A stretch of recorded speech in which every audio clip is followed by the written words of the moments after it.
your number one stop for all Buckeye football news. What's in the box? A boat's a boat, but the mystery box could be anything. It could even be a boat. This is such a crock of shit. Hoo-ah! The Ohio State of Mind podcast. Turn it up. Oh, ladies and gentlemen, boys and girls, Buckeye fans of all ages, it is the Ohio State of Mind podcast. As always, I am Chris. To my left is my hetero light mate, Josh. Josh, how are we doing? I'm doing all right, man. Saturday was definitely a wake-up call, but I'm not panicking. The playoff bracket could have gone better for Ohio State, but it also could have gone worse. Actually, I don't know. That might be Ohio State might have gotten the toughest run out of the Big Four, but I don't know. I don't know. But on a scale of Michael Richards from Laugh Factory to Seinfeld, I would say it's about a David Letterman apology. You know what I mean? So how do you? That's pretty damn good. I'll give you that one. I'm gonna give you your roses. Don't get me wrong. Will comes in. So, what topic to pick from? We're gonna keep it a tight 45, Will, but we are going to make sure that we hit all of our gripes, complaints, and displeasures. So, elephant in the room. Obviously, let's just pull it on up. Buckeyes are defeated 13-10 by Indiana in the Big Ten championship. Buckeyes had a chance in the late stage of the game to tie the game up at 13 all. They didn't with a missed Jaden Fielding's 27-yard field goal. Buckeyes defense only allowed 13 points, like I said, but the offense could only muster one touchdown. Well, I mean, let's be real. Indiana only scored one touchdown as well. But there's a lot in this game. Josh, do you want to start with anything that you saw positive? Yeah, man. This team has. I still believe that this team could win the national championship. I think that. Man, there's just not a lot of positive takeaway. I think that the defense looked really good. I think that this Indiana offense is no fucking joke, and the defense did not get burnt. I think there was a lot of pressure on the defense, and they didn't get destroyed. They kept it pretty vanilla, I believe, too, on the defensive side of the ball. You didn't see a lot of blitzes, right? Sonny Styles didn't blitz a lot. I think they ran one like Lorenzo Styles Jr. blitz off the edge on like a third down. But other than that, they got a lot of pressure from just the front four, which I thought was pretty awesome because, I would assume Matt Patricia is going to be more exotic as the playoffs go. He didn't need to do that, right? He was stopping them. I don't think that the defensive backs played shittily. Let's go position by position. I think that might be easier to highlight the positives. Okay. Quarterback Julian Sand looked like shit. I don't know if it's his fault, right? It was the first good defense. It was the first legitimate test he's had. Cignetti's a genius. That Indiana defensive line is very good. The defensive backs are pretty solid. I think that he was confused. I think that can be improved on. I don't think that's the end all be all. Running back Bo Jackson looked great.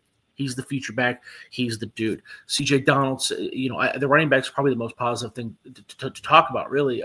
I wish that they wouldn't shove C.J. Donaldson out there every time it's 3rd and 5 or longer. It's very, very obvious he's going to block, but whatever. And then I thought that the receivers, I thought that they looked good. What else can you expect? I thought that Jeremiah Smith and Colonel Tate got open often, and Julian kind of missed them a lot. I thought that the play calling was suspect. I think that that's a topic to discuss as to whether or not, rumor has it Brian Hartline called the plays, and stuff that the stuff that we bitched about all year long kind of came home, right? The red zone, the short yardage shit. It really showed its ugly head today, and we talked about it being an issue all year long, and finally they needed to pull the trigger and they couldn't. The offensive line played like shit in the first half. I think that was probably the worst part about the game. In general, was the offensive line playing like shit, specifically the right side. I do think that the Indiana defensive line is very good. We talked about that last week on the pod. Probably the best defensive line Ohio State's played, front seven. And it might be the best front seven in college football after watching them. But the offensive line played better in the second half after Tiger. Yeah, I'd say that defensive line for Indiana, if not the best, it's probably top 2. I think that initial front 6 Yeah. for Texas Tech is pretty damn good, but Indiana's right there. Indiana's right there. I'm sorry, Yeah, continue. I think so. But I thought that I mean, one more thing about the offense, and I want to hear what you have to say. I thought that the offensive line played better once Tegra Shabola was benched. We've bitched about Tegra Shabola all year long. Tegra Shabola played really, really well against Michigan. I was on here, and I said he looked really, really good against Michigan. So, that needs – I'm eating my own words now, though, because he looked like shit. But the offensive line looked much better when they benched him and put Gabe Sickle in. So maybe that's the silver lining there. But that was kind of what I noticed on offense. I think that there probably should be a discussion as to whether or not Brian Hartline can be the head coach of South Florida and call plays. But it's not like the offense was called any differently. They just went up against a better defense. But what are your thoughts? I'll stick solely offensive side of the ball. Elephant in the room was play calling. It was really kind of unexplained. I'm looking at my notes here because I'm cranking out notes while I'm cranking out pause. I'm cranking out notes during the game, and it was just unexplainable forms of conservative play calling from either Day or Hartline. I assume getting Hartline, especially before the half and in the red zone. The red zone scoring, obviously the Buckeyes were in the red zone 3 times, came out with no points. The scheme for the red zone is what really baffles me. The Buckeyes, they drive the length of the field, and they have the 2 best receivers in America, but we go ahead and take them out and go 13 personnel inside the 10. I just don't understand it. There were times that we'd go 13 personnel, but there's even times where we would just do a couple different times, just a one-man route with Jeremiah Smith. It was nothing but more than a 10 and out or maybe a speed out. Like, what are we doing? And when it comes to that as well, I really felt that Max Clare could have really shined in this game, but all they did was a play action rollout that they found Clare open on 3 separate occasions. They ran the play 3 times, 3 completions for first downs, and that was the only thing they had that was targeted to Clare, which really, really confused me. And like you said, it's no surprise that if Donaldson's in there and we're in the gun, he's going to sit there and block. He's not getting the ball, and I don't understand that one bit. Like you said, maybe it is this. It's too much for Brian Hartline's plate. At the same time, this balancing act that he's currently doing. I mean, it's only been a week, yes, and like you said, it's been kind of a vanilla offense, but it's been kind of a vanilla offense all year. But we hoped and thought that it'd be a little. You're not playing a vanilla defense anymore, and we thought we'd see something get ramped up a bit. You're absolutely right. We got whooped in the trenches on both sides of the ball. We'll get to the other side of the ball after this, but they got their ass kicked. Giving up 5 sacks. And at the same time, you said it was nice to see Van Sickle come in for Tegra Shabola. I mean, honestly, I would have liked to see Van Sickle come in a little earlier in that game. In the first half alone, Bucks 0 for 4 on 3rd downs in a first half of a game. I can't remember the last time I can recall that. 0 for 4 in the first half on 3rd down. 4 possessions, 4 punts. Yeah. But that's it was horrible. You said something super interesting there. First of all, you said one thing that really caught me. First of all, you called out the 13 personnel. I didn't call that out. Thank God you brought it up, because again, these are all things, and I don't want to use the Brian Hartline head coaching as a cop. I heard a podcast earlier today talking about how it was going to be an ongoing discussion, yada yada yada, and then I kept thinking, dude, the offense was the same. The offense was the same. So I really don't think that that's the issue. I think the issue is that you use the term, what would you say, revved up or pumped up or get, kind of inferring that we kind of thought that when they needed to hit that extra gear, they were going to do it, and they just haven't needed to do that yet. And it's like, dude, they needed to do it, and they didn't fucking do it at all. And it was and they did the same shit they always do. Yep. Like you said, 13 personnel, they get down to short yardage situation, 2 runs and a pass. And it's like, dude, they're doing the rollout with they're doing these rollouts with saying, and he's a puss. In order for those rollouts to be effective, especially with that one wide receiver situation, you have to have the threat that the quarterback is going to take off. And He know doesn't, he's and not. he will. He's a very athletic kid. I'm not shitting on him, but he doesn't want to do that. Howard wanted to do that. Yeah. Just like that fucking quarterback sneak. We bitched about that all year long too. We bitched about that all year long too. We said, why on these quarterback, these short runs, they keep putting Sand out there. Why is he out there? Put Kingholtz out there. I knew as soon as I saw that play, I knew he didn't get that first down. I knew it. Oh, yeah. Dude, his knee almost touched the ground before he got hit. I love Julian Sand. Julian Sand's great. By the end of his college football career, we're going to be saying Sand was far better than Will Howard. But Yes. if when you show me a photo of him, he runs like what he looks like and where he's from. California, and Yeah. he runs like that. He runs like a puss. He's not a threat. And you have Keenholz on the bench, and you've been fucking with it and edging us all year long about some special Keenholz package. And this was the time to use it, and they didn't. It was very, very, very odd. I don't know. I don't know what all these problems are fixable.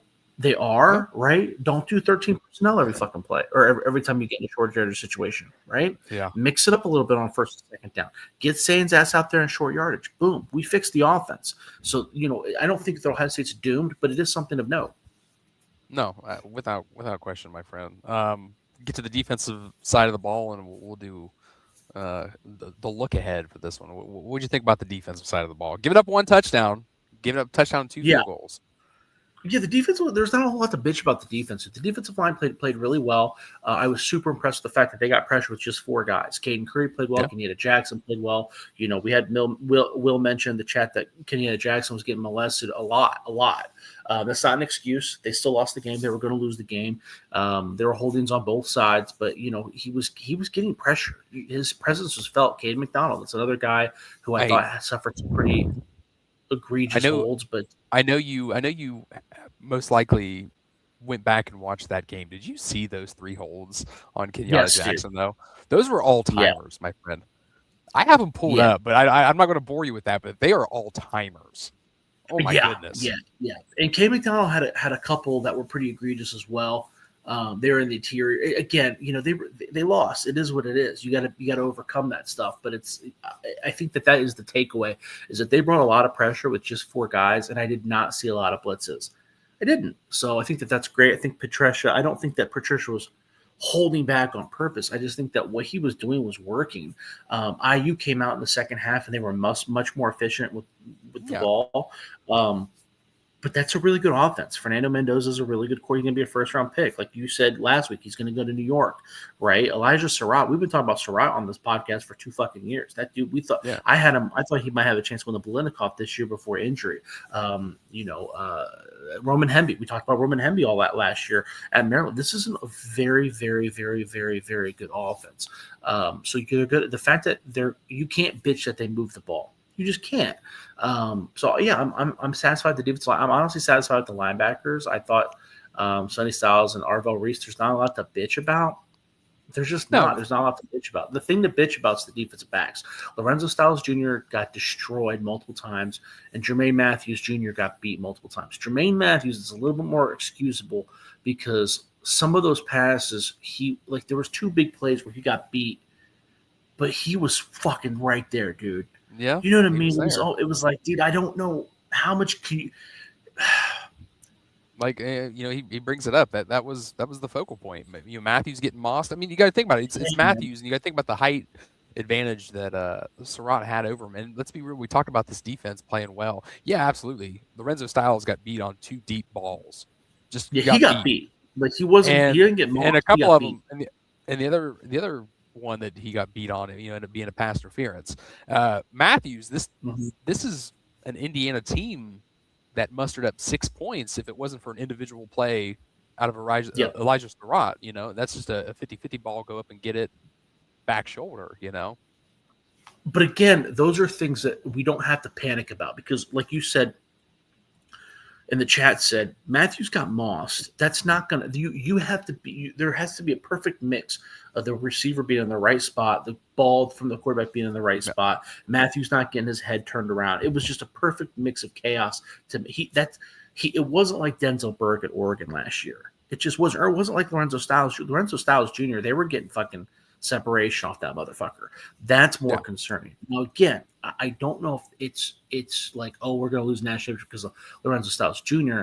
Because ideally you should have time to figure out like, okay, we're going to have a safety. He's going to have safety help. That's just what it's going to be. Right. Plus, you're not going to have. I mean, IU's probably got the second best receiving core in the playoffs. Maybe Texas A&M with Casey Conception and but he's 5'7". I don't.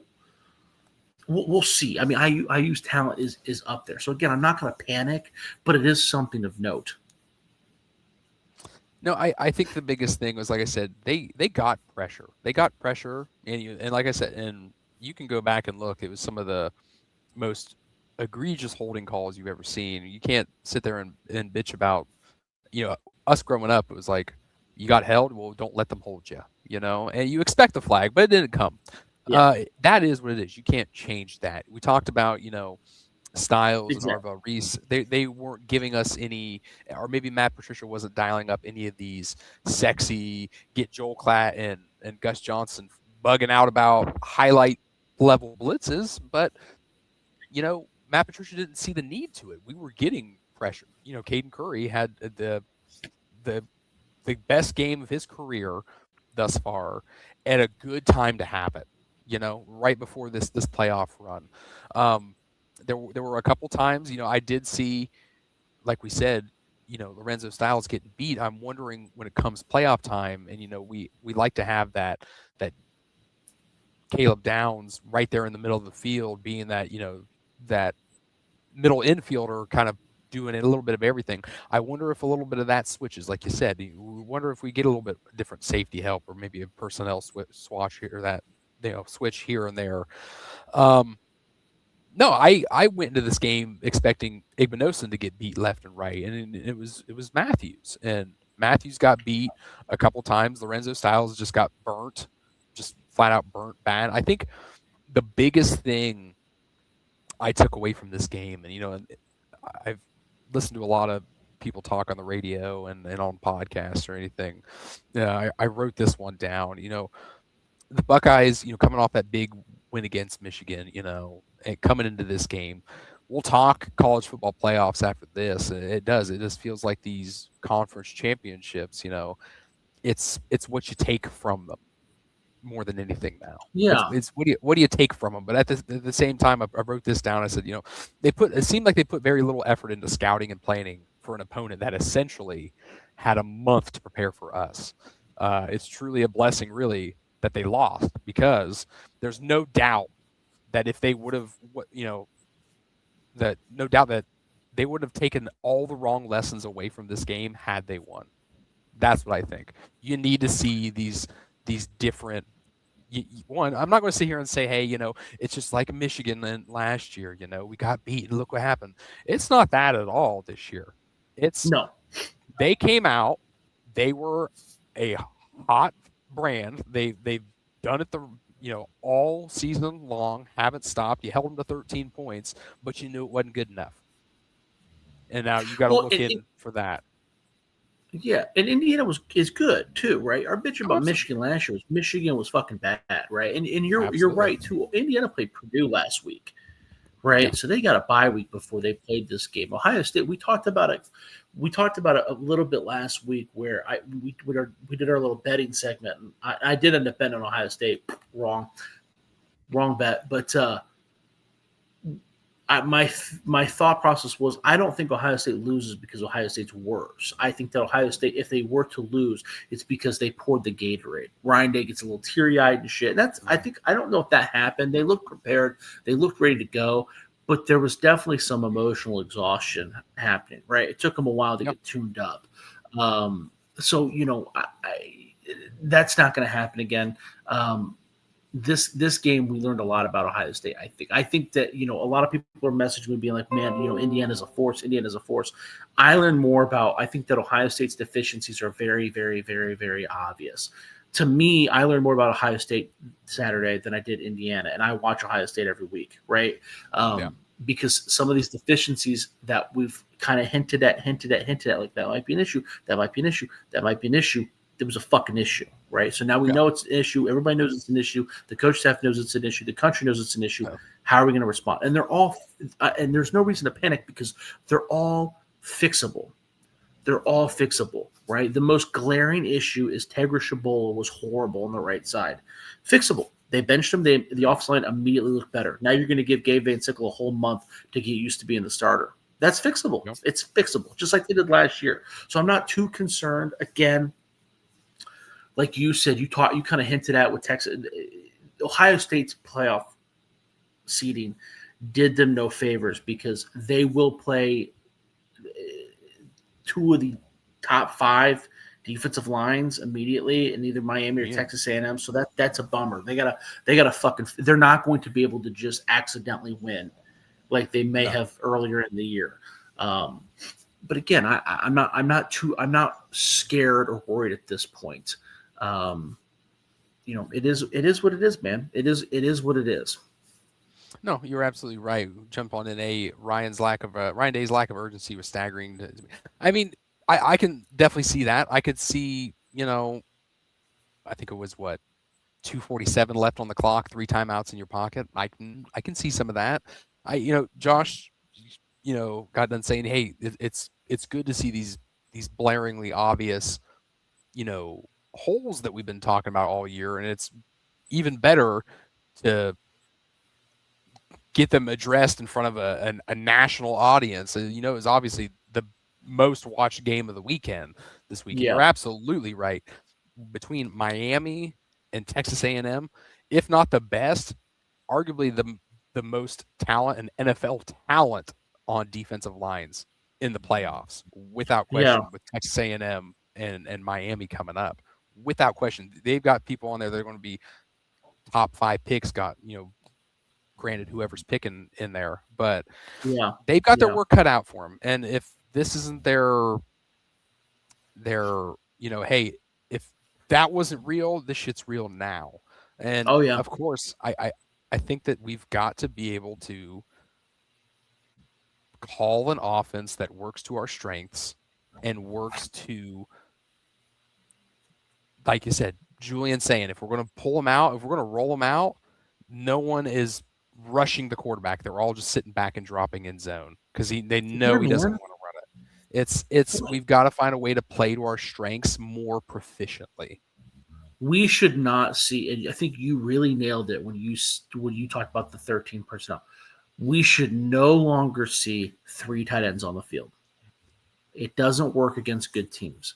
It's simply there's no reason for it. They got good tight ends, but none of those guys really like to block. That's another thing too, dude.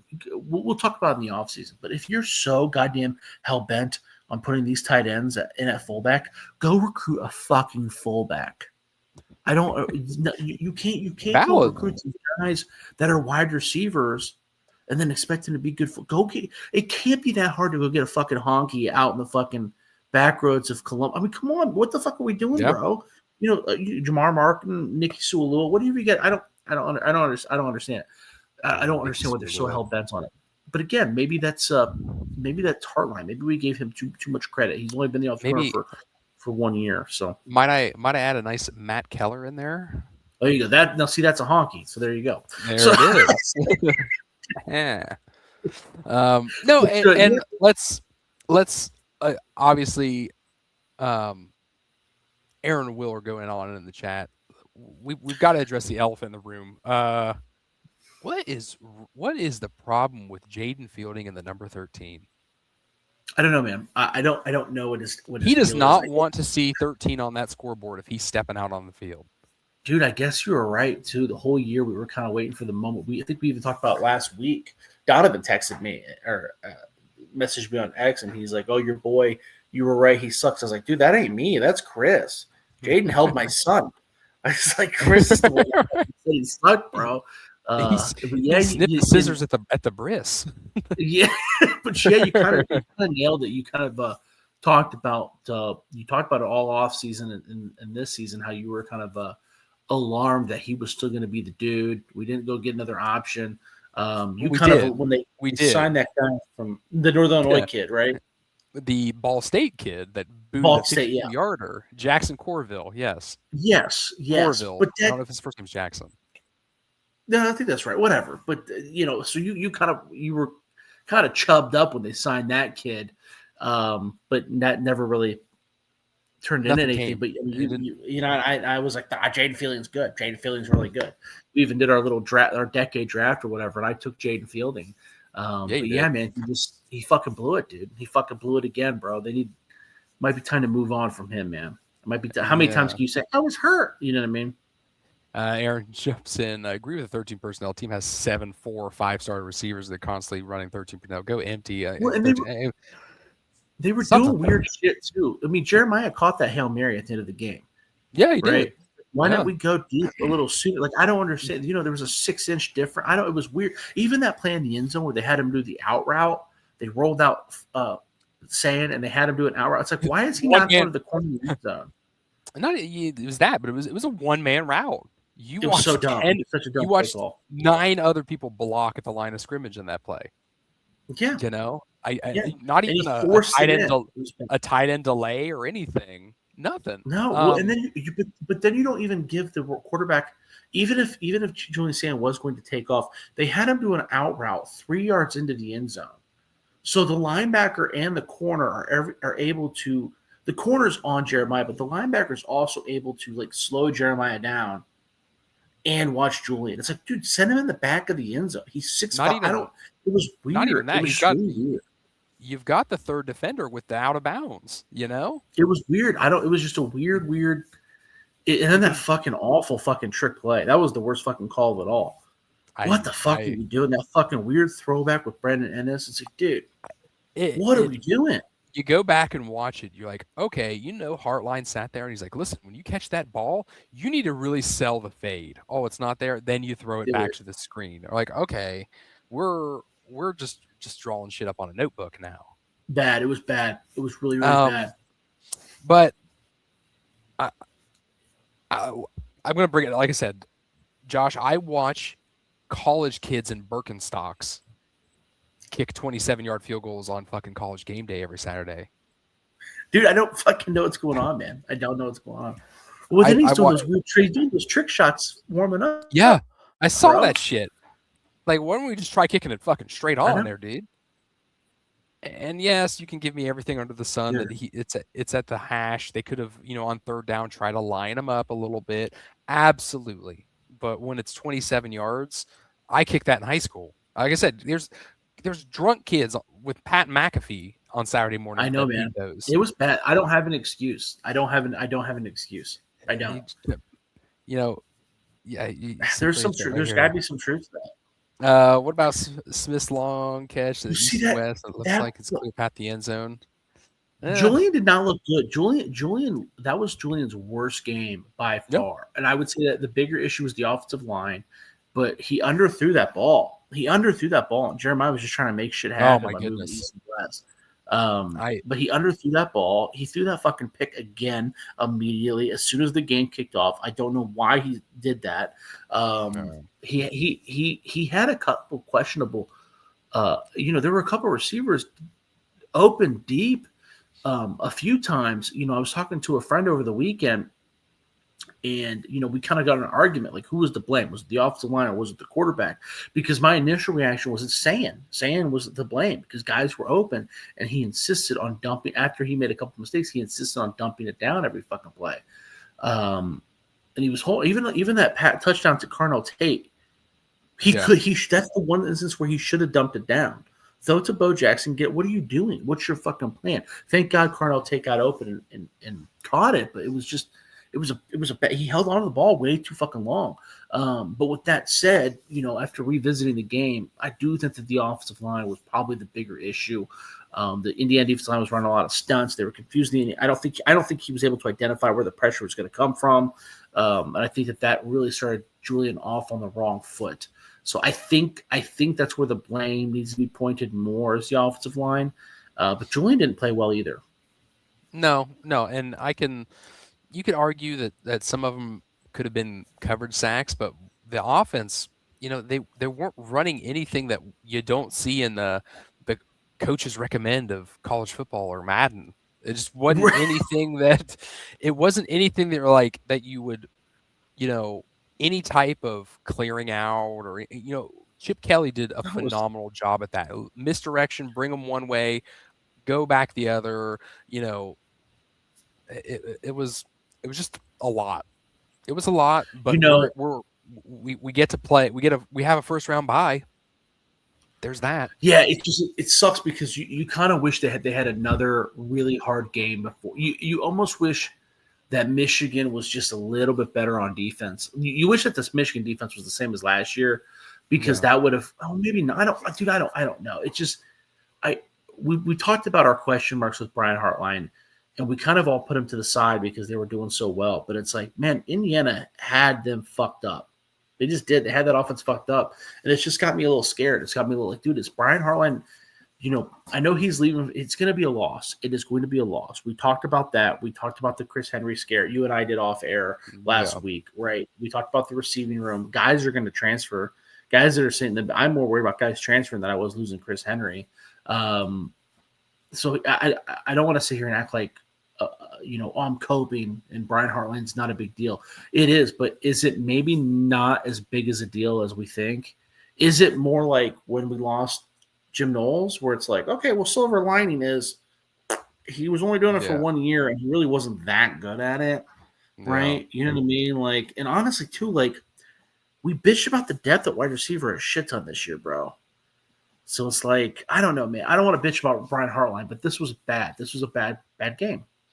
No, I hear you. Will, I tell you right now, Will, there was about 4 or 5 times. I think my wife and daughter were getting annoyed at me of constantly yelling at the TV like, "Just stay on your feet, young man.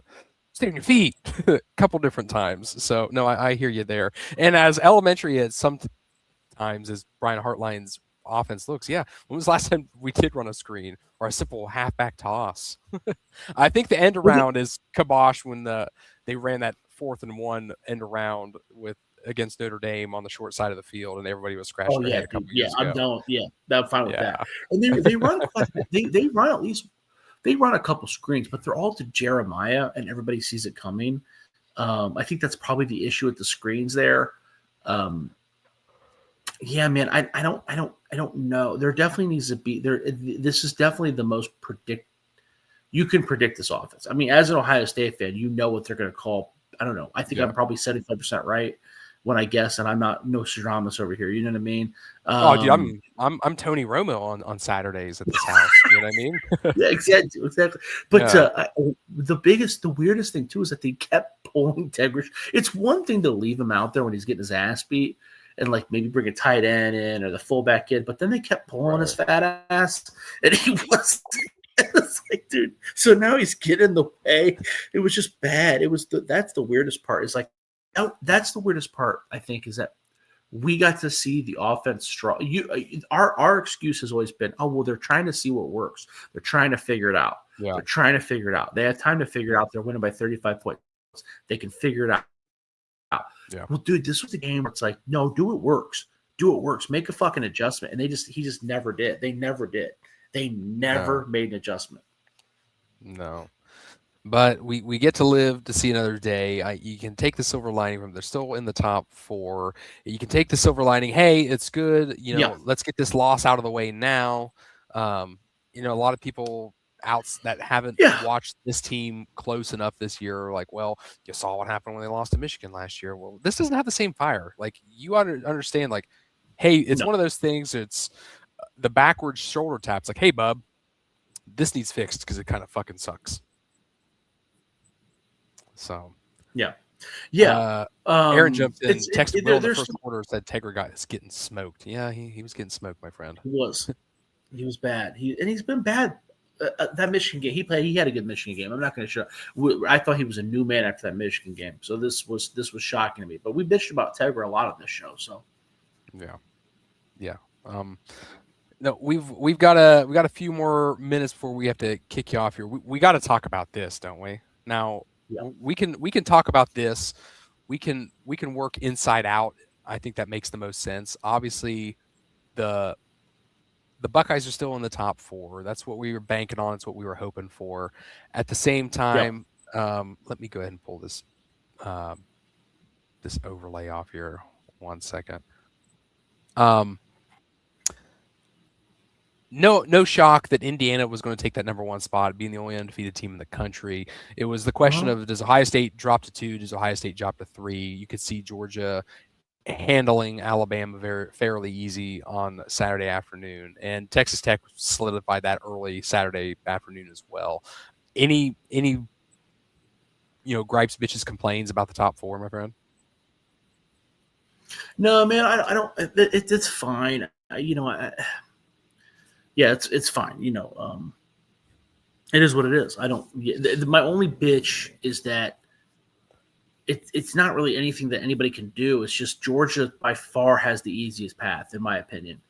Right, Easy. as a top 4, that's you're going to get it. You're going to get either the Group of 5 team that has no head coach, or the SEC, the worst SEC team other than Alabama that has no head coach.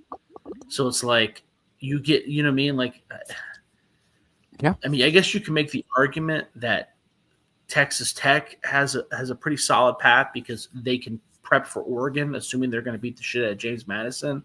But yeah, Ohio State, in my opinion, they got the roughest go of it, dude. You got to play either A&M or Miami. Both those teams can fucking play. IU doesn't have an easy path either.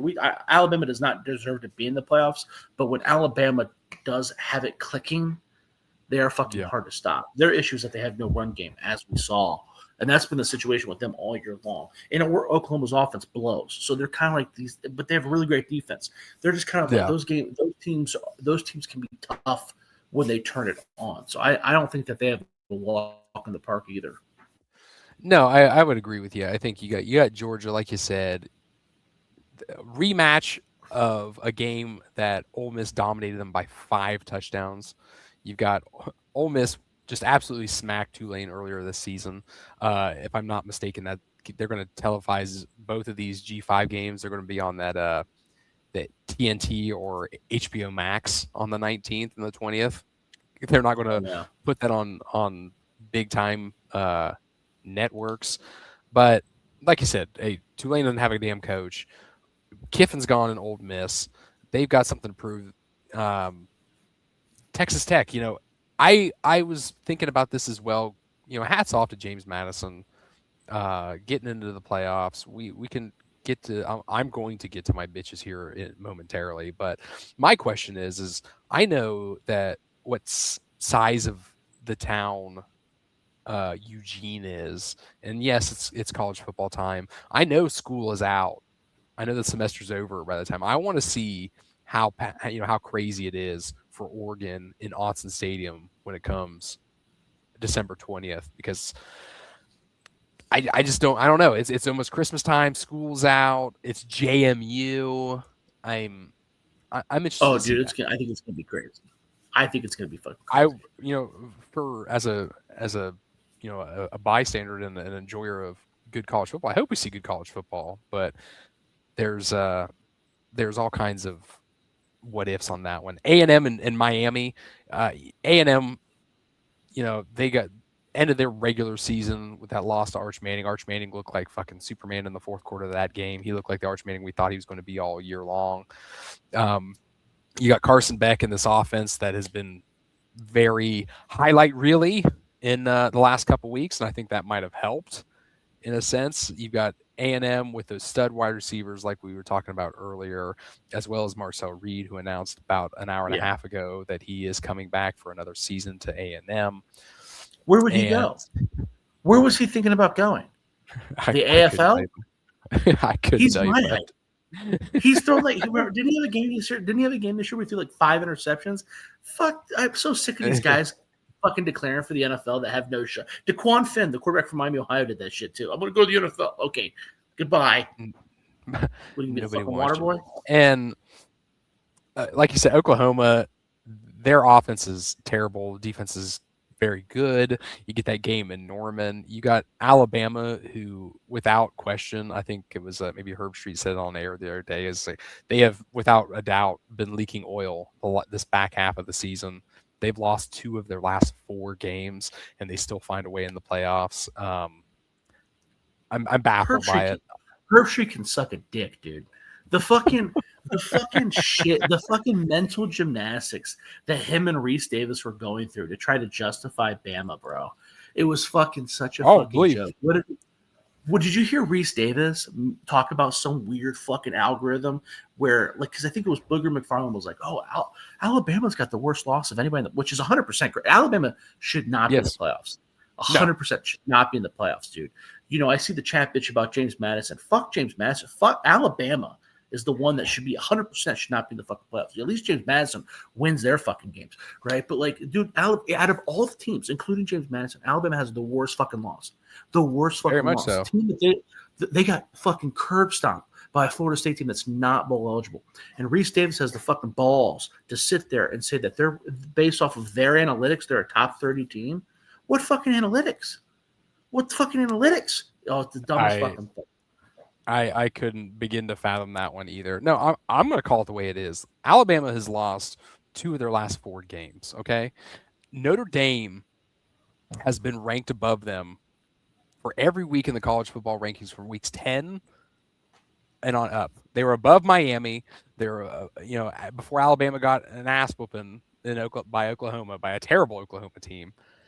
It baffles me. And we're going to sit here, you and I have been talking for the last 40 minutes about an Ohio State loss in the conference championship game. They got smacked. They got absolutely dog walked for 3.5 quarters in that SEC championship and mustered a score in the last 5 minutes. And it's baffling to me. But we're going to say, hey, we can't sit here and penalize someone who loses in the conference championship. You can if they get their asses handed to them. You can if they don't look like they'll have a pulse. I am gonna disagree with that. Okay. I don't think you should be dinged for playing the extra game. But my problem is that that's not how they've been doing it. You can't pick and choose when to do it, right? Because they did penalize BYU in the last 3 years. This is a stat I'm reading off. In the last 3 years, there have been 16 conference championship game losers that were ranked in the college football playoff top 25 entering that week. 15 of the 16 losers dropped the next week. The only one that didn't, this fucking Alabama team that got -3 rushing yards. -3 rushing yards. Yes. So I don't think that you should be. It's the same reason why I don't think BYU. This is the same reason why I think BYU should be in the playoffs, right? I know that they got dog walked as well, but the game shouldn't count. I'm not saying Alabama should be out because they got destroyed by Georgia. Alabama should be out because they lost to fucking Florida State. They lost to fucking Florida State. They have the worst loss of any of the fucking teams. And they also lost to Oklahoma. They have 2 losses, one to a dog shit team, right? Well, it shouldn't be that hard to look at all the teams with 2 losses and be able to identify that, here, because who are the 3 teams that you're thinking, right?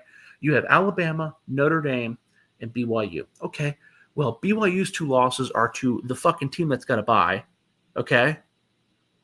And then Notre Dame's 2 losses are to 2 other fucking playoff teams. Alabama's 2 losses, one of them's to a fucking team that's not bowl eligible. Makes no fucking sense. By 14 points. By 14 points. Yeah, they got fucking destroyed. And I know what someone in the chat was bitching about Tulane and James Madison in the playoffs. I completely disagree with the idea of keeping the G5 out. They deserve a seat.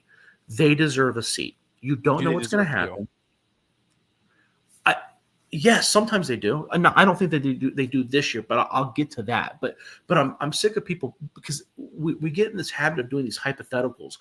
Well, dude, what was it? Illinois State beat North Dakota State in the FCS playoffs? Yeah. North Dakota State, I mean, they're a fucking machine, dude. They were favored by 24 points. Yeah. Right? That's a bigger spread than Oregon, James Madison, and Ole Miss Tulane. Right? Yeah. And they won outright. Boise State beat Oklahoma. I mean, we have all these memories of these big upsets. You have to, and we don't know what's going to happen. Tulane, like I know you said Ole Miss beat the shit out of Tulane. First of all, Tulane. Ole Miss is favored by 16 points this time. I'm taking Tulane. But the thing is, Ole Miss, first of all, is good. Second of all, Tulane also has 2 wins against really, really quality opponents. Northwestern, who's bowl eligible, better than Florida State, and Duke, who just won the fucking ACC, right? So anybody who wants to shit on Tulane, I have to completely 100% disagree with. Now, James Madison, I don't think they should be in the playoffs because I think that their schedule is bad. And it's not just the Sun Belt schedule. They scheduled, I think it was Weber State. I think you should be penalized for that. If you're a G5 school, you know what the deal is. You should go out and try to schedule either they should be scheduling, UConn or they finished off the year with Washington State. That's what their non-conference should have been, is Washington State, Miami, Ohio, some MAC schools or whatever. I don't expect you to play a fucking murderers row gauntlet of fucking the remnants of the old Big East, maybe. Yeah, whatever. But you can't schedule Weber State, right? Because then you play because then your best opponent was Louisville, who beat you by double digits, and then you played Weber State in the Sun Belt. Tulane didn't do that. Tulane beat the shit out of their conference, and they also got 2 wins against the Power 5. Tulane deserves it. Bring on Tulane. I'll bring up one last big gripe I have when it comes to Notre Dame and Alabama, and I went back and looked at the playoff rankings. You brought it up. It was just the switch. When did this switch happen? What baffles me is, so this week right here is week 15, the final college football rankings. Week 14 is what baffles me. Week 14, you have Alabama playing in a rivalry game against a 5-7 Auburn team. A 5-7 Auburn team. I pulled up the stats because I just couldn't believe it, because I watched the game. They win by a touchdown against Auburn, a 5-7 team. In that game, Auburn had 411 yards of offense to Alabama's 250. They destroyed them. Dude, passing yards, 260 to 122. Ty Simpson threw for 122 yards in that game. Dude, I don't understand how anybody can justify Alabama being in there. I simply don't get it. Alabama didn't win the damn game. Auburn gave a terrible fumble in the last drive of the game. But that is the same week that happened. Notre Dame plays Stanford, beats them 49-20. But you see the flop happen there. Week 14, rivalry week, that's where you see the shift. If that shift doesn't happen, this doesn't happen. I would think, but I don't understand, how does Notre Dame, who beats Stanford, not the greatest fucking team, also a 5-win team. The same fucking team as Auburn. 49-20, dominantly. And that's the week they get jumped. And then we're talking about this shit. Dude, I don't understand. And the argument I keep seeing is, Notre Dame's schedule sucks. We've gone over this every week, Chris. You can pick apart every fucking team schedule, right? Yeah. Okay. Because what you do, if you look at Notre Dame's schedule, after they lost they lost to the only 2 good teams on their schedule. I'll admit that. But they also, Alabama's no fucking better. They lost 2 again. They have the worst fucking. You know what the difference is? Notre Dame did play teams that are as good as that are better than Florida State and beat them, right? Like, you know what I mean? Like, you can't be like, their schedule blows, and that Alabama should be in. Well, Alabama lost to a shitty team. They lost to the team that blows. Like, you know what I mean? Like, it doesn't make any sense to me. It's just like when people say, Ohio State's schedule blows. Okay, well, there's a lot of other teams whose schedule blow just as bad, and they're not fucking undefeated, right? Like, dude, they lost. Florida State's fucking horrible. That should eliminate you. You're done. There's too many other 10-2 teams out there. And mind you, BYU's 2 losses are to the same fucking team that has a bye week. People keep forgetting that. People keep just saying, BYU's got 2 losses. If BYU should just sat out. They should just sat out the fucking conference championship game. They need to get rid of the conference championship games and bring in playing games. That's what they need to do. That's exactly what they need to do. They bring in this. We get a crazy week of football where everything's on the line. You get notified about it. Hey, guess what? It's the real playoffs now. But I don't I can't sit here and listen to anybody try to justify the Week 14 flip between Notre Dame and Alabama. And again, you're absolutely right. No. I will recant my previous statement, but you know, you shouldn't get dinged for playing in the conference championship. But let's be real, you looked bad. And if we look at college football, you and I have always lived in this era where it's like, hey, if you lose early, right? Notre Dame sure as shit did. Okay, Alabama has looked atrocious the last 4 weeks of the season. Besides the fucking Savannah And School for the we've Blind they played week 13. No shit. Yeah. Well, that's the other thing too. They want everything. And again, whether you I disagree with the conference championship thing, but it doesn't matter. It doesn't matter that I agree with it or disagree with it because they've set the standard.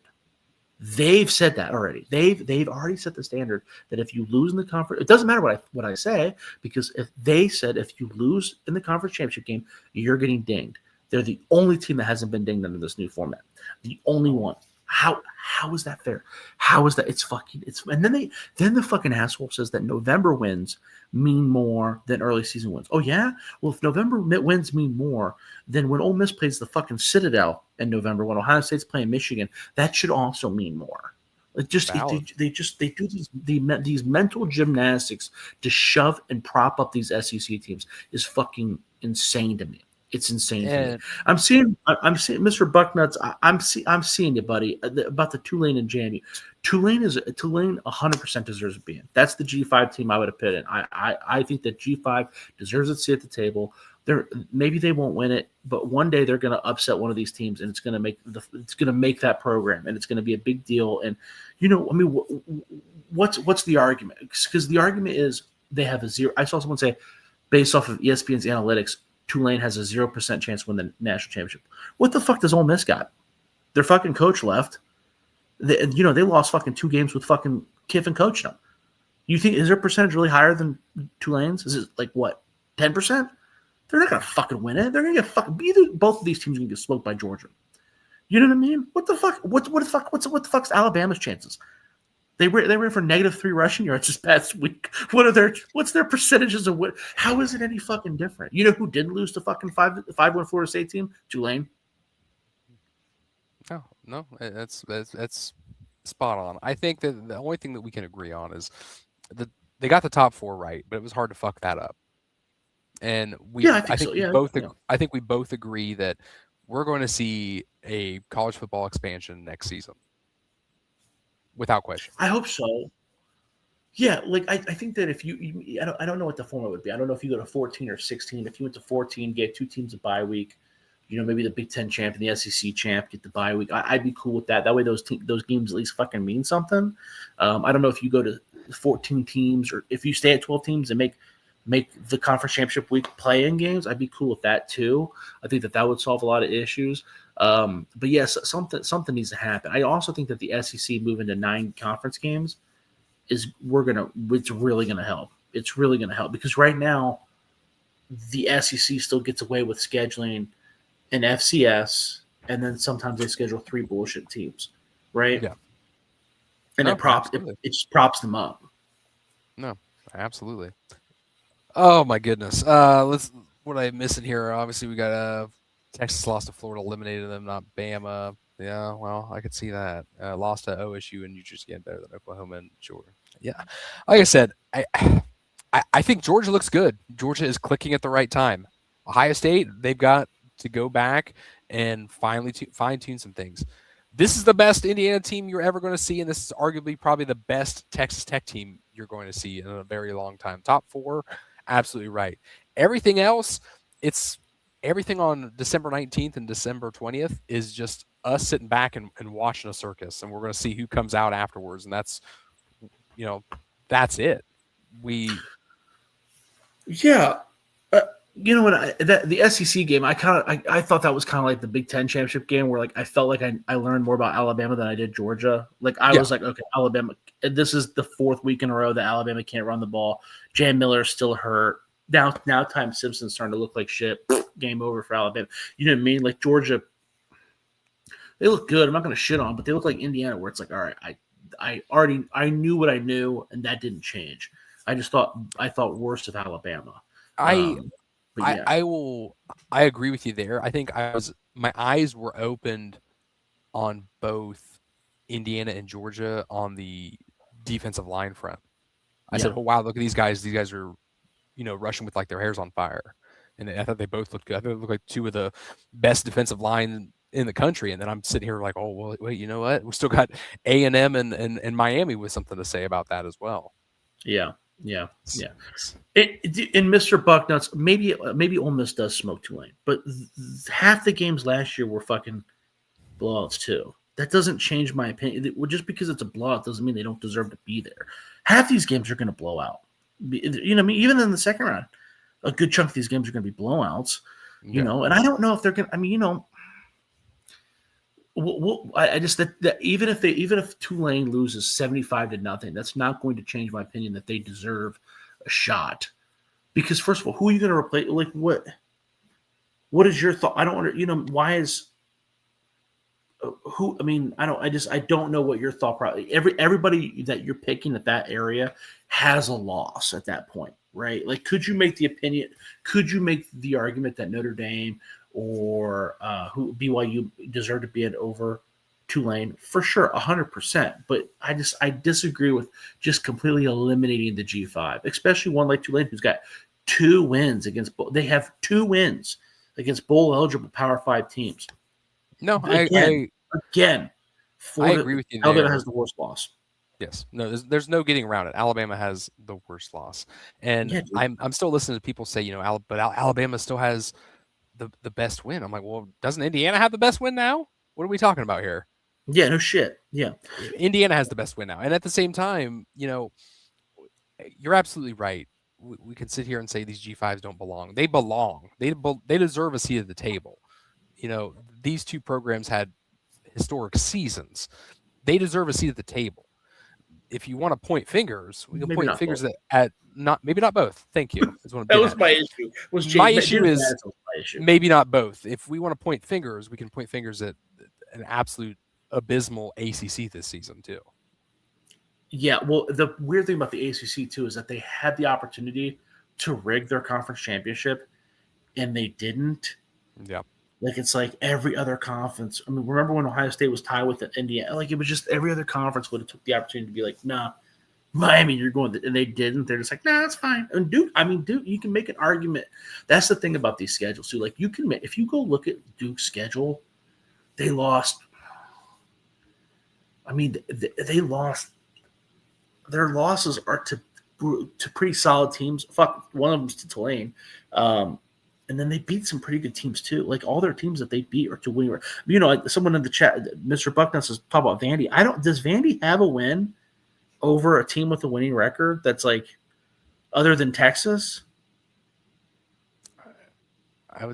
They don't have any wins over Missouri. They lost to Texas. I think Missouri is the only team that has a winning record. Tennessee too. It's not like Vanderbilt. Vanderbilt was never in my mind. I was never like, no. Vanderbilt's got.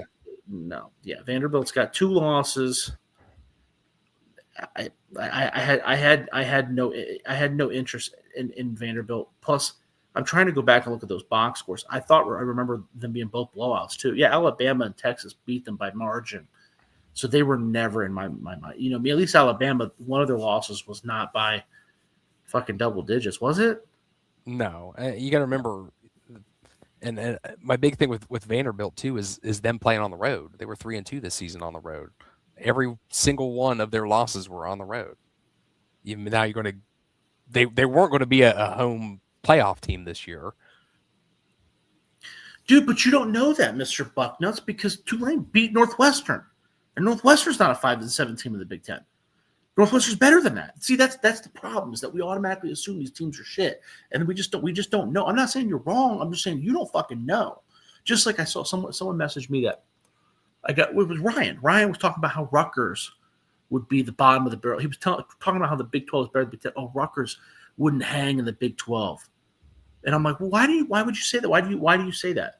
They beat Kansas State in a bowl. They lost to Kansas State by three points in a bowl game 2 years ago. And Kansas State was like third in the Big 12, and the Rutgers was 10th. You don't fucking know. No one knows. Is my point, right? That's why you gotta let these teams in, because it's Pandora's box. I wouldn't have let 2 in, but you gotta let them in. You don't know you just don't know what the fuck is gonna happen. To say that they would be 5-7 in the Big 10 or SEC is, I don't know how you could say that when they beat Northwestern. When they beat Northwestern, they beat the ACC champion. And why the fuck would you want to play? Why I see that to the G5 having their own tournament. Why would you want to do that? Could you imagine being Tulane and being like, congratulations, there's the kiddie table. It's like fucking being 30-year-old sitting at the fucking short table at Thanksgiving, bro. Fuck that. Will chimes in. Is this even a debate with a 14 play? No, if it's a 14 playoff, this isn't even a conversation.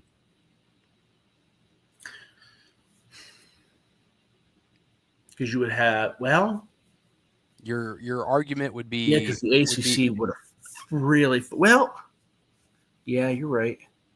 You could argue A&M got beat in the last week of the season, but it was against Texas. I mean, I've always been against. The problem with that is I've always been against in the 4-team system. I've always been against having one conference have 50% of the field. You have there's 134 teams. Yeah. In FBS, 12 conferences, and you're going to dedicate 50% of the field to the same conference. That's the only issue I had with that. I'm not. This is a much better format than 4 playoffs because then, I mean, at least now we are talking about teams that probably aren't going to win it, right? Because BYU probably would get dog walked by Texas Tech the third time. Yes. Right? You know what I mean? Notre Dame, the 2 teams they lost to are in the playoffs. I probably would beat them again. Like, you know what I mean? Like, we are talking about teams that probably wouldn't win it. But I'll argue this too, and this is my last point we get off here because I don't want to get anyone in trouble. Look at the 14 playoff in Ohio State, right? They were on the outside looking in, and you had TCU and you had Baylor sitting there with identical records, but Ohio State poured it on at the end of the season. Yeah, they poured it on, and they left no doubt, right? But it was the complete opposite this year. Alabama has looked terrible. Yeah, they have looked bad, dude. The NIL, it's crazy what happens when you're not the only conference that can cheat. It's wild, right? Yeah, dude. And again, I'm not picking on you, Mr. Bucknuts. You're allowed. I want to clarify. You said Northwestern is a mid team. Tulane would be 5-7 Big 10. Northwestern was 6-6, and Tulane beat them. It's crazy that the Ole Miss quarterback played D2 football last year. Yeah, Pavia was at a JUCO 3 years ago. He's going to New York. You know what I mean? Like the leading rusher in the SEC was from the Sun Belt last year. Half of Indiana's defense is from James Madison. The defensive end, Kamara's from James Madison. Aiden Fisher is from James Madison. Elijah Surratt is from James Madison. The other defensive end's from fucking Navy. Let's, if I can put it in perspective a bit though, and we'll stop with the Tulane and the Northwestern. Tulane scored 2 touchdowns in that game, and they only scored 3 points in the second half of that game. Did they not win? 23-3. They won. They won. But we're not sitting here and saying that Tulane came out and absolutely just dog walked Northwestern. No. But I didn't. But that was never the argument. The argument was they'd be 5-7 in the Big 10, right? Mm. And they beat a team who's 6-6. Yeah. So how can you say, well, they'd be 5-7 in the Big 10 if they beat a team who's 6-6? Maybe they would. I'm not saying they wouldn't. Maybe they'd be 0-12 in the Big 10. I don't fucking know. My point is that you don't fucking know. You don't fucking know. No one fucking knows. Because they also beat the ACC champion. Yeah. Last one, I got you, Will. Better format, but it seems like the debate with 12, who would be the top 4 this year? Ohio State, Indy, Georgia Tech. I think they're the top 4. If you were to go to 4, I think they'd be your top 4 this year as well. I can see an expansion. I could see some play-in games to cut out the mundane or the monotony of this week that was conference championship weekend, a week that we used to look forward to. But Yeah, I don't know, man. they definitely need to do something. They definitely need to do something. I also want to add too. It should be noted, Tulane's got their quarterback late, okay, because he got kicked out of BYU for having sex. Yes. So he played that Northwestern game with like 2 weeks of fucking practice, bro. Yeah, big no-no. Big no-no, my friend. We're gonna wrap it up for this week of the Ohio State of Mind podcast. We will be back next week. Josh, are we looking at a little bit in depth of playoff matchups? I know we'll have a Heisman Trophy to talk about. Do we have a guest? What are we looking like next week, my friend? Well, that Heisman Trophy is not coming to Columbus, brother. You guys, who's that? Mr. Bucknuts. We're talking about mid-off. We're talking about the Heisman Trophy this year. No shit. Well, I mean, honestly, dude, Jeremiah Love, dude, like some of those Notre Dame games, fuck. That's probably who I'd vote for. He'd be my pick. He'd be my pick. Yeah, I think so too. I would probably pick him too. Yeah, we'll do just bowl previews and keeping up with it. Hopefully, no more bowl teams fucking opt out. You see, Rutgers opted out. It's like, bro, what are you? Like the guy that's in the back of the crowd yelling after you're done yelling. Like, yeah. And then he's like, yeah. And what about better schools? You're like, like, okay, Rutgers. Like Florida State. Okay, Florida State. Okay, Rutgers. All right. What a weird thing, dude. I don't know if they're gonna have like a mass exodus or something that they're worried about. I don't know. But they opted out. There's a lot of Kansas State opted out. Iowa State opted out. Yeah. Florida State opted out because they called them because so many teams opted out that they're calling 5 and 7 teams. They said they're calling 5 and 7 teams. Like, who else did? Well, we don't want either. You didn't want us to begin with. That's why Missouri State got to a bowl, dude. They removed, like, you know how they have that rule where you can't like go to a bowl game your first year, right? Like, I'm telling you. Wait, who was it? Who was it? Akron or Kent State that's absolutely bowl eligible because academics this year. Akron, dude. Akron. They're gonna pick up the phone. Give it another fucking 24 hours, my friend. Akron's gonna get a call. We've never really talked about that too. How like we had the biggest scandal in college football history over like 2 miles away in Michigan, and nothing happens. And then like fucking 3 kids fail at Akron, which I mean, duh. Like we already knew. Will Chimes, you guys need to come in a couple times more weeks. So much happy. It was a big week. It was a big week. It was a big week, dude. Young Father Josh here and Army Man me. Dude. This is it'll be pushing it. But yeah, it was a crazy week of football. We could sit here and deep dive this, but we've got time. Buckeyes are off for another 3 weeks.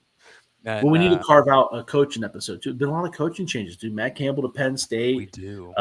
Pat Fitzgerald to Michigan State. We do need to touch that one. You know what? That's what we're going to do. We're going to talk about this this post regular season wrap up come next week. I think that makes the sense. This should take the 6 best teams in the conference, 4 champions, the remaining 12 play. You know, I've always been a guy that go to 16. Top 10 is straight top 10. Go back to the BCS points through your straight top 10. Let a committee figure out your last 6.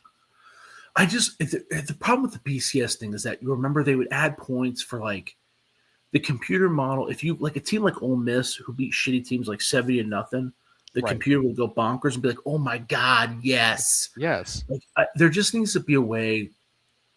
We have to find a way to where when you qualify, like this is what you need, right? Maybe you don't do that with the G5 bid, right? Like that's a fucking some kind of G5 committee, but you need you take these conferences and they need to all get in a room and be like, all right, the SEC gets this many, they get 3, the Big Ten gets 3, the ACC gets 1. I don't know what the number. I'm just making this up, but like that way when you have to have a committee involved, it's no longer a playoff; it's an invitational, right? You know what I mean? No one bitches about it in basketball because there's fucking 80 teams in it. You know what I mean? But some people still bitch about it. When North Carolina got in last year, that's all I fucking heard from my friends. I remember. Will with Pat to even great camp. We'll talk coaches next week. I like that. There has been a lot of coaching changes, a lot of head scratchers of coaches returning as well. We'll talk Heisman next week. We'll talk about some coaching changes, and we've got 3 weeks. We'll slowly look at these bowl games or lack of bowl games and these playoff games next week. That's not a problem. Okay, one more thing, real quick. Go ahead. Isn't it also weird too that Florida State was not allowed in the playoffs because their quarterback got hurt? But we have like 4 teams in this playoffs with no head coach. That's another reason why I would have kept James Madison out. Like, Tulane lost their head coach too, but it's like I'm glad you brought that up too. Isn't that more important? Florida State loses a quarterback, plays shittily, but wins the conference championship, and they don't get in. 100%. Alabama looks like shit, gets demolished in the conference championship, and they're in. I don't know, dude. It's weird. Wow. Now, that was back in the 14 we talked about and that was the 4-team system, don't get me wrong, but we sit here and say weird. Well, we didn't have those data points. How can we keep you have them? You have them. They look bad. Negative 3 yards rushing. Weird. It's weird. It's just weird. It's weird. That's a weird thing. Like, and the coach is way more valuable than the quarterback. Like, oh, dude, when does the port? That's a good question, dude. Like next month, right? Or this month. It's got to be like December 19th or some shit. I will tell you right now. The NCAA, they adopts the January 2nd to the 16th. 2nd to the 16th, my friend. My God. That is the window. So we will not have donned a new national champion. We will be at the semifinals because the national championship is on the 16th or the 19th this season. I think it's the 16th. I think you're right. But we will be back next week. We're going to talk about a couple of these playoffs and bowl games. We're going to talk about this absolute coaching carousel. And we're going to come on here and just throw our hands up in the air and ask why a little bit more because I don't think we've done it enough this week. But as always, I'm Chris. You can find me at CRunyon15. Josh? Yeah, man. Get me on X at Josh Keatley 16. We appreciate your guys' listen, and follow, subscribe on YouTube. If you have any other questions, hit me up on X. We can prep for the show, bring those questions up on X. We appreciate all of you joining. Even Mr. Bucknuts, we got you, brother. Will, Aaron, Bucknuts, all of you guys, we appreciate each and every one of you. We'll be back next Monday, 9 p.m. Eastern. And as always, it's going to be a long 3 weeks, but as always, go Bucks.